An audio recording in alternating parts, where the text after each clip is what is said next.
All right, Art, Delana, thank you so much for the KRXA morning show theme song, Think for Yourself. And we're going to talk about that later in the show, but I'm going to juxtapose the thinking for yourself with our current guest. His name is Marc Del Piero. He's running for Monterey County Supervisor, 5th District. We interviewed Carmelita Garcia. She's running against him, and they're both competing to replace Dave Potter. Good morning, Marc. Good morning. Thank you for having me. It's really a pleasure to meet you. I've enjoyed talking to you over the phone. And I have a question. 20 years ago, is that right? You were last on the Monterey County Supervisor Council, is that right? That's correct. The last year that I served was 1992, but I got elected when I was 26, so I started a little bit earlier than most. I was expecting a little bit more of a geriatric feel when I met you, and you are still a young man, obviously. Why, though, would you want to go back into the fray? You're an attorney. I figured you were an attorney. I wasn't certain about that, but I found marcdelpiero.com. That's his business site, and that's Marc with a C, and Piero, Del Piero spelled as you would expect. Del Piero for Supervisor. That's the word for between Del Piero and Supervisor. Why would you want to not give up your practice, obviously, but maybe get back into that political fray? I became very concerned about the condition of Monterey County and the quality of governance that was being provided by the existing Board of Supervisors. There have been serious problems that have found their way into the press in the last year and a half. The former chairman of the Monterey County Water Resources Agency has 30 felony counts against him. Members of the Board of Supervisors professed that they didn't know what was going on. Having been on the board for 12 years, I find that very, very difficult to believe. And I, over the course of the last 3 or 4 months, developed a case of righteous indignation over the situational amnesia that a number of the elected officials had developed. And so I decided to run again. We talk to Frank O'Connell every month on this show. He is a city councilman in Marina, California, sort of a gentlemanly man, and you come across kind of in the same way, both of you probably from a similar generation. Has politics gotten uglier and nastier in the past 20 years? It sure seems like it has to me. It's become far less transparent. I think there was a time that I can remember, which was not that long ago, when the public could actually understand and know where their respective elected officials and the candidates that were running for office stood on issues. Now it has become more a business of sound bites, hit pieces, and pointing the finger at the other guy and attempting to cast off blame as opposed to taking responsibility for the job to which people are elected.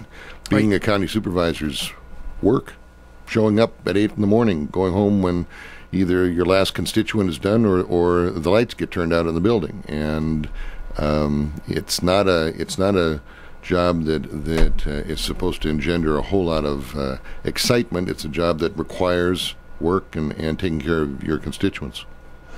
Monterey County Supervisorial candidate Marc Del Piero with us. He's running for the position as representative of the 5th District. That's Pacific Grove, Carmel, Monterey, basically. Pacific Grove, Carmel, Monterey, Pebble Beach, Carmel Valley, and the Big Sur Coast, all the way down San Luis Obispo. All right, I mentioned earlier that you're vying to replace Dave Potter, who wants to hold on to his seat. Can you give us a couple of concrete areas where you believe, or where you would indeed rule differently or vote differently than he has? I think there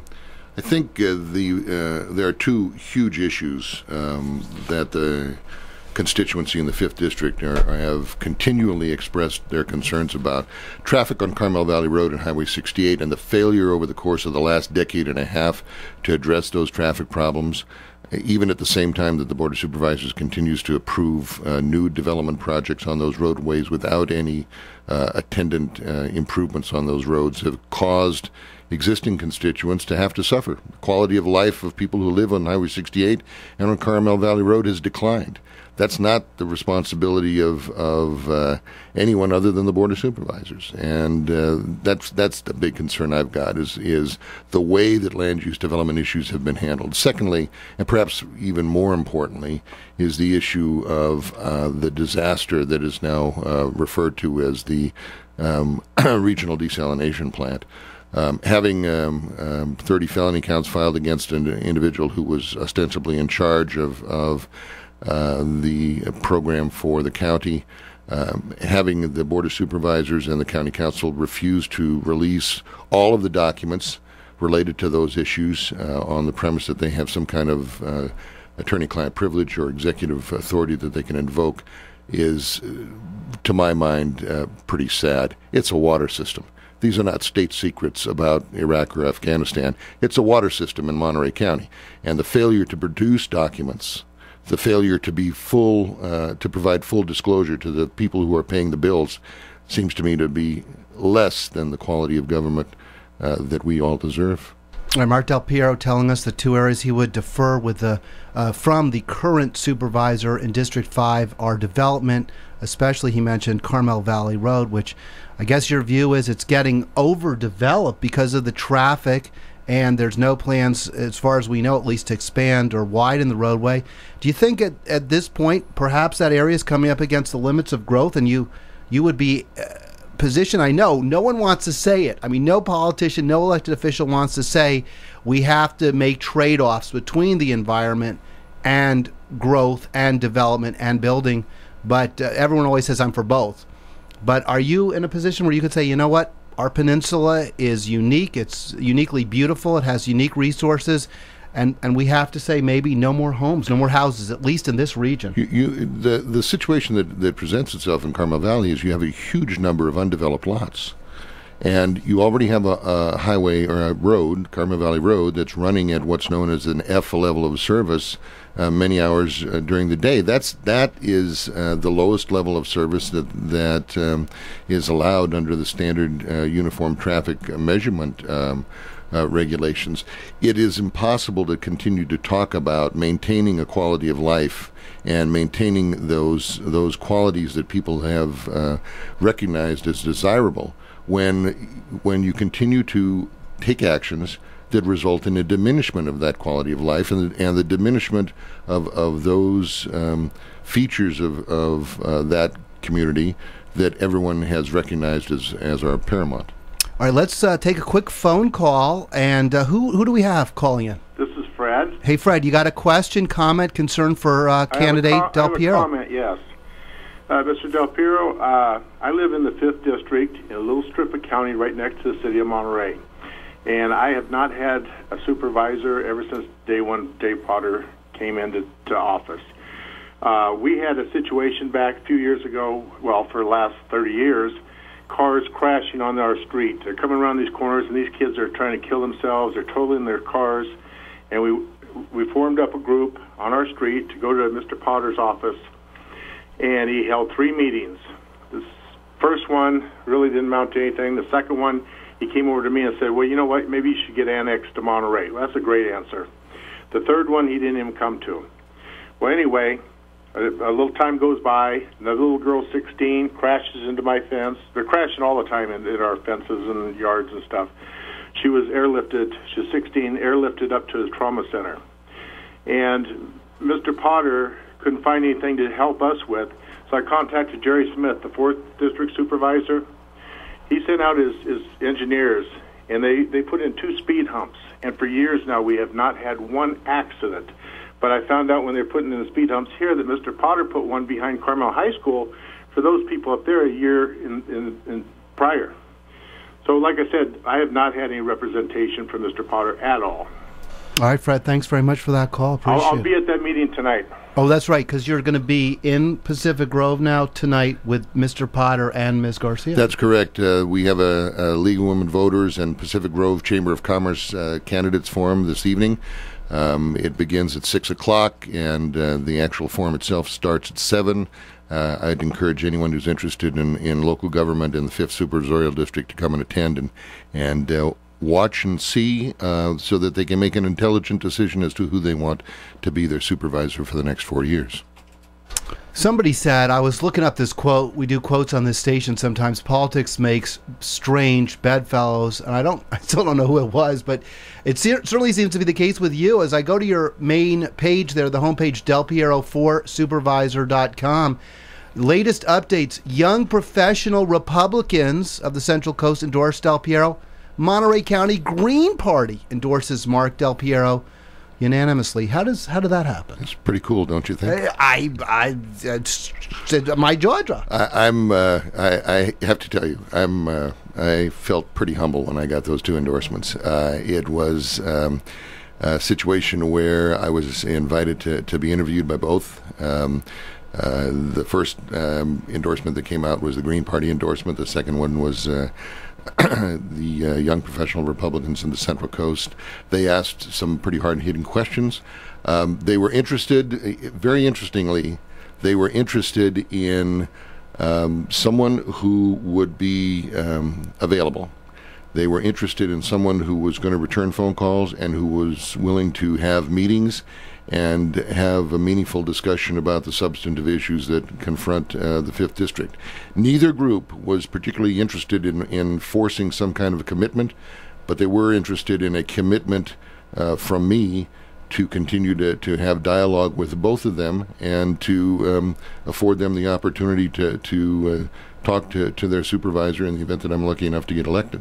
And I promised that to them because when the last time I was on the Board of Supervisors, our office was always open. We had open Fridays when anybody without an appointment could come into the door. And I stayed there regularly until long after 5 in the afternoon, many times, in order to make sure that we were able to address the needs of our constituents. That's what I intend to do again. Well, I have to tell you, when I first read, I guess I do remember now, because I said I was just learned that you were an attorney. I remember looking through your CV before and saw that you did a lot of work with water rights, water law. And my first thought, knowing that you are a Republican, a registered Republican, was that you were working on the side of the developers to skirt water laws or water them down or something of that nature, but that's not the case, is it? I mean, you've worked very hard to protect our water supplies. That's largely been a major portion of my career. I served, after the 12 years on the Monterey County Board of Supervisors, I served from 1992 until 1999 on the State Water Resources Control Board. I was the attorney member of the board. That's a gubernatorial appointment that's subject to confirmation by the California Senate, and I got confirmed unanimously by the California Senate into that position. The thing that it's the State Water Resources Control Board is the 5-member statutory board that's created by the state that governs all surface water rights and all water quality in the state. And during a large portion of that time, I served as the hearing officer for the board. The thing that people most remember me for is I was the hearing officer that ordered the city of Los Angeles to restore Mono Lake and return water to that ecosystem. I did a whole lot of other things that were probably of equal significance, but not necessarily as high profile. You could have made a lot more money if you had simply worked for corporations. And I think that is one of the main reasons we have that problem with transparency. You were discussing the scandal involving Steve Collins working for the Monterey County District while at the same time collecting money from a private employer. How do you keep the two separate when there's so much money out there beckoning from those who, again, want to get government to do something special for them? The solution to that is understanding what is going on and trying to make sure that the machine continues to operate effectively. You don't wait until your car's out of oil before you say that you're going to do something to fix it. And that's what I was alluding to earlier. A member of the Board of Supervisors is not supposed to make grand political pronouncements. The most effective supervisor I ever knew was a gentleman who rarely, if ever, made it onto the front page of the newspaper because he did his job. And if you do your job, generally it doesn't make headlines, but it sure makes life for your constituents a lot better. This evening at the Pacific Grove Community Room, 515, I say Junipero. Carmelita said Unipero, but she would probably know better than I. I always thought that J was a who, but maybe I'm saying it wrong. How do you say that? Junipero Avenue, Pacific Grove.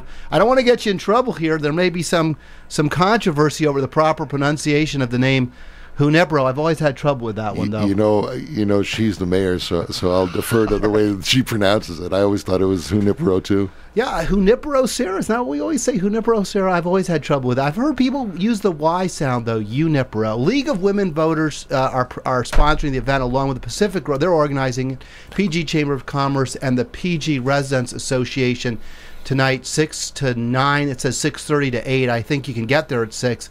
And it's a meet and greet and also a forum. So there'll be a little bit of a debate. May get a little heated. I hope there's a little bit of a debate. I think the voters ought to get the opportunity to hear the respective positions of the candidates, because it helps them to make a choice. Let me bring up another county-wide issue I think of great importance, and I want your response, especially as a veteran, 12 years in the California National Guard. Veteran cemetery on the Central Coast. Mm-hmm. Yeah, the Veteran Cemetery is a project that is long in coming and clearly deserved. There are a huge amount of support from veterans organizations for that. Bruce McPherson was the first one to raise that issue, and the opportunity to have it located at the former Fort Ord, I think, is a great benefit, not only to veterans on the Central Coast, but veterans throughout Central California. It's a great idea. What could you do if you're on the county? I have trouble with this because you're a supervisor, but you're running for county council. What would you do on the county council, could you do? It's the Board of Supervisors. Board of Supervisors. Board of Supervisors. And there are a number of things that you can do to help facilitate that program. Advocating for funding both from the federal and state governments is a big portion of that. Providing the opportunity for local support from local residents, either through nonprofit organizations or 501c3s, but also the opportunity to allow local residents to either donate directly to some kind of governmental entity that would assist in the development and maintenance of that cemetery, are things that the Board of Supervisors both need to seriously consider and need to try and implement. Talk is cheap. That's one of the problems that we've faced for a long time. A lot of people have talked about things, but there's been a sort of a paucity of good ideas that have actually been implemented to try and address a number of the things that people generally concede that they want. All right, kicking the ball around a little bit with county supervisor candidate Marc Del Piero. We got a quick break coming up. We'll finish off the interview after it, and I want to ask you a little bit about desal and your thoughts on that. We'll get there right after this. Thanks for listening to the KRXA Morning Show. It's fate, but you don't know. Look, and I seen a path turn to an old road, but the secret's too slow. We're too fast. All right, back on the KRXA Morning Show. Love that song, Blind Pilot. Tell me if I'm playing it too much. We got Marc Del Piero with us. He's running for the Board of Supervisors. Maybe I can remember that. I can't remember what I had for breakfast. Actually, I can now. It's always oatmeal. Marc, good to see you again. Del Piero for Supervisor.com. Good to talk to you again. Thank you. Real quick, before we get to the desal, I always say, by their friends ye shall know them. Your two opponents getting a lot of money from developers. People who want to buy land, chop it up, and build houses or build a shopping center. Are you getting any money from such people? I'm the vast majority of the money that I'm receiving is from existing residents here in Monterey County, and they're professional folks, they're small business owners. I was sitting here thinking, because I anticipated you asking me that question. I can't recall now one donation so far that I've received from someone that's actually in the development business. Clearly, I've received money from commercial property owners and people who are in business in Monterey County, but nobody that's in the subdivision business. Fresh water, big issue on the peninsula. Should that be in people's minds? Is that a problem that we have? Clearly, the water issue on the Monterey Peninsula is not a new issue. It's an issue that came to the fore in 1995 when the State Water Resources Control Board issued Order 9510 and found that CalAM, the California American Water Company, was illegally taking water out of the Carmel Valley aquifers.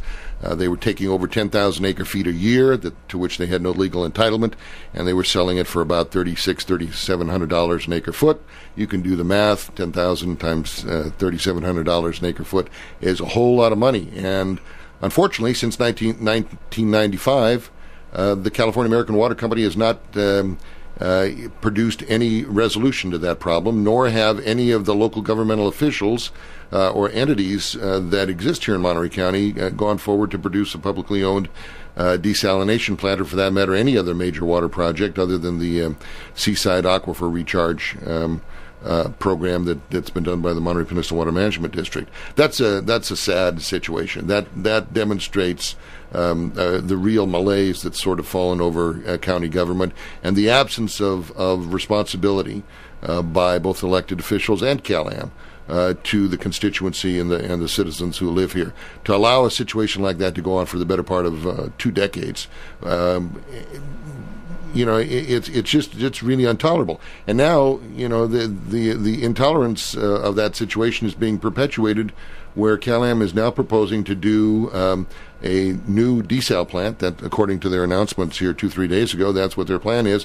And oh, by the way, they want the county to rescind the public ownership ordinance. Yeah. That's sort of like someone who regularly commits grand theft saying, "I'll stop being a criminal if you just amend the law and say that I'm not going to be a criminal." You make bank robbing legal. Exactly.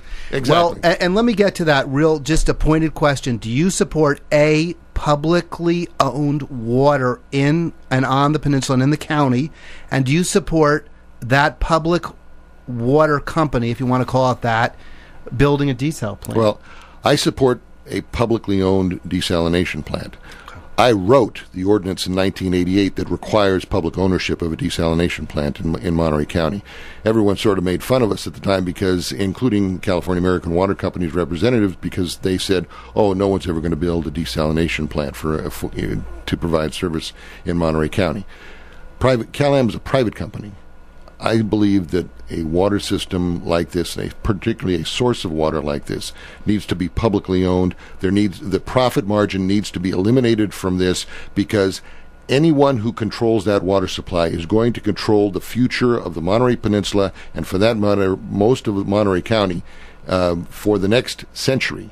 That source of water needs to be in the hands of people who are elected by the general public and who are subject to the control of the general public, not a privately owned corporation that's headquartered in Germany. I was thinking about the great movie Chinatown, when John Huston, playing the water baron, says to Jack Nicholson, "Hey, this is about the future. Owning the water means the future of Los Angeles," and it's the same, obviously, here, maybe on a smaller scale. We don't have millions of people about to populate this area, but that could be what some people want, and obviously we don't want that to happen if we want to maintain a quality of life here, as Marc Del Piero obviously does. Del Piero for Supervisor.com. And I'm going through the break. We'll get to the Integrated Well Council report shortly, but I want to continue the interview just a little longer. Mention that you're a Republican. I am a Democrat, registered as a Democrat, and I have found that everything is fine with the Democratic Party, the establishment, as long as I go along with their talking points, as long as I support their candidates. But I support candidates who pursue policies that I support, not if they have a D after their name. Generally, I find that those with the D's after their name are more inclined to vote the way I want, but not always. Do you have that problem with Republicans? I mean, do you find that they're not going to line up behind you if you're not going to support their pet projects? The reason that I'm running for supervisor is because 200 years ago, 150 years ago, the founders of the state of California adopted a state constitution, and with unbelievable wisdom, they determined that county supervisors should be a nonpartisan office. And that's why I'm running, because I know that a number of the positions that I take are not necessarily mainstream Republican positions. They aren't necessarily mainstream Democratic positions. They're positions that are based on my experience and my knowledge of Monterey County, having been a lifetime resident here. And the thing about it is, when someone needs a pothole filled, they don't care whether or not the representative that they elected is a Democrat or a Republican. They want their pothole filled. When they need a new water supply, they need a new water supply. When they need health care for their aged parents and they need it from the county, they don't care who the political affiliation is or what the political affiliation is of their representatives. They need services. That's what I'm interested in providing to the public. Thanks so much for joining us, Marc Del Piero. Wish you the very best in the election coming out, the primary on June 5th, and then almost certainly there will be a runoff since there are three candidates. It's unlikely one will get a majority of the votes cast. That means we're looking at perhaps a two-person race, definitely a two-person race in November, unless, again, one of you three can garner a majority of votes. Unlikely to happen. We'll be back with the Integrated Wealth Council report. We'll have a quick news segment with Coach, and then more on the morning show. Thanks for listening.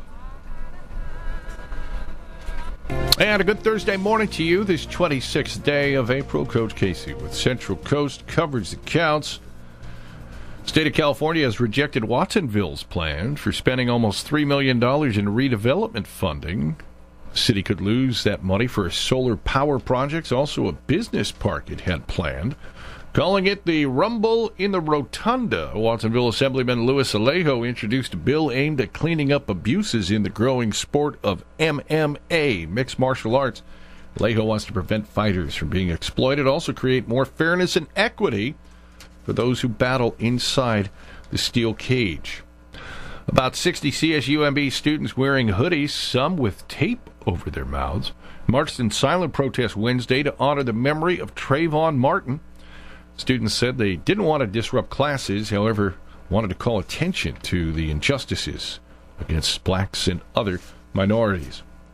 UC Santa Cruz student will receive the first scholarship in honor of UCSC graduate Gabe Zimmerman, who was shot dead last year in the Tucson, Arizona attack on Congresswoman Gabby Giffords.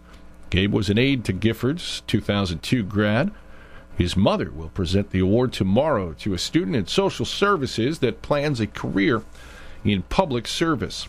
And rain or shine, 30 vendors expected today at the Capitola Mall for the grand opening of a new farmers market. Going to be a ribbon cutting at 10, and that market will be there every Thursday morning. Well, looks like there will be some rain for that grand opening. That light rain should continue throughout the day. Temperatures will be right around 60 along the coast, a little bit warmer inland. And this report has been brought to you by ArtMax, 680 Broadway Avenue in Seaside, California. Stop on by, get your art supplies. Tell them Coach sent you to ArtMax. Thank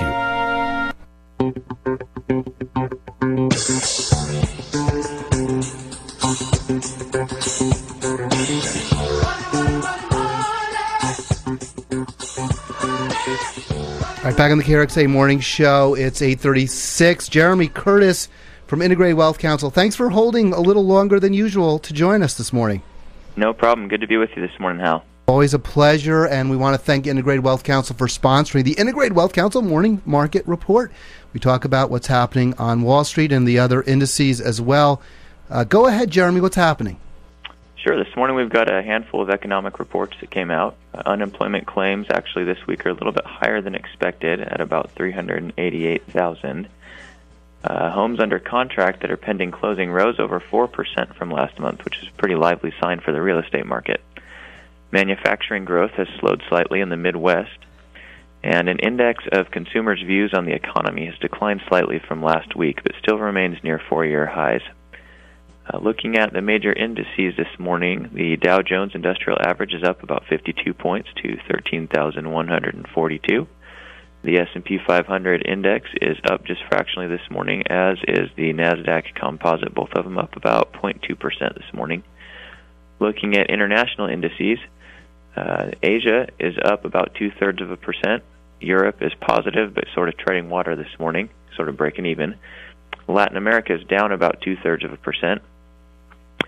Looking now at our major U.S. sectors, leading the way this morning are consumer services and the financial sector. Kind of lagging the market are basic materials and telecom. The 10-year Treasury is yielding about 2%, 1.95 to be exact. Commodities now, let's see, crude oil is up about 65 cents to $104 a barrel. Gold is up $14.60 to about $1,657 an ounce. Copper is up about 1.64%, and lumber is off this morning about 0.5%. And that, Hal, are your numbers. There's your report. Hey, thanks, Jeremy. Real nice job, and you always do it. Always bring it every time you're on. Thanks for joining us. Thank you very much. All right, and enjoy that Lone Star State you live in. That's Jeremy Curtis, Integrated Wealth Counsel, and just a real nice guy, real gentleman on the air. We appreciate that and appreciate the support we've had for the years now, over the years, from Integrated Wealth Counsel. Were you impressed? I was impressed by Marc Del Piero. 831-899-KRXA, 831-899-5792. And here's the I told you there was a clip I was thinking of from the movie Chinatown. Let me just play it for you. I think Robert Town really was a genius. Let's play this for you. The valley into the city. Simple as that. How much are you worth? I have no idea. How much do you want? I just want to know what you're worth. Over 10 million? Oh, my, yes. Why are you doing it? How much better can you eat? What can you buy that you can't already afford? The future, Mr. Gitz. The future. Now, where's the girl? I want the only daughter. All right, and there is talking about why he is doing everything. Noah Cross, that is, the seducer of his daughter and perhaps his granddaughter, why he's doing everything he possibly can to control all the water into the Los Angeles Valley. And interestingly, the movie ends with the arch villain Cross getting away with it. Jack Nicholson, he spent the whole movie, you see him, he's trying to track this crook down, but at the same time, he goes after some small fry, and the L.A. detective Escobar is happy to put him away for J.J. Gitz, but he will not arrest Noah Cross. And Jack Nicholson is so upset. He says, but he's rich. I got a rich guy. You know, everyone says that the rich are the ones who the police want to get. And clearly, Nicholson did want to get him. But they said, no, we can't do it. We can't convict him. So we'll let it go. 831-899-KRXA, 831-899-5792. You can learn a lot from movies. You just have to choose the right lessons to learn. The right wing always using reactionary shows, people like the 24 hero, Kiefer Sutherland, Dirty Harry as their poster boys, really misunderstanding what Clint Eastwood was trying to do deliberately, in my view. We as on the left side of the aisle should recognize the power of images as well. And we'll go to a break in a little bit, but I was thinking about that too, the power of images, the power of art to rally people. There was an outstanding post. Maybe I should play the whole thing. This came from Tom Hartman's show and at RT.com, Russia Today. Is it Russia Today, Russia TV? I think it's RT is RussiaToday.com. And Fia posted this. It's the 6 people you need for a revolution. I thought it was spot on. I will interrupt parts of it because I don't like shows where you just have long clips and then you never hear the host. I mean, that's not why we listen to talk radio. Let me see if I can find that. Does looks like somebody may have pulled it. So I'll tell you what, we'll go to a quick break, and on the other side, we'll get you the 6 people that you need for a revolution. Thanks for listening to The Morning Show.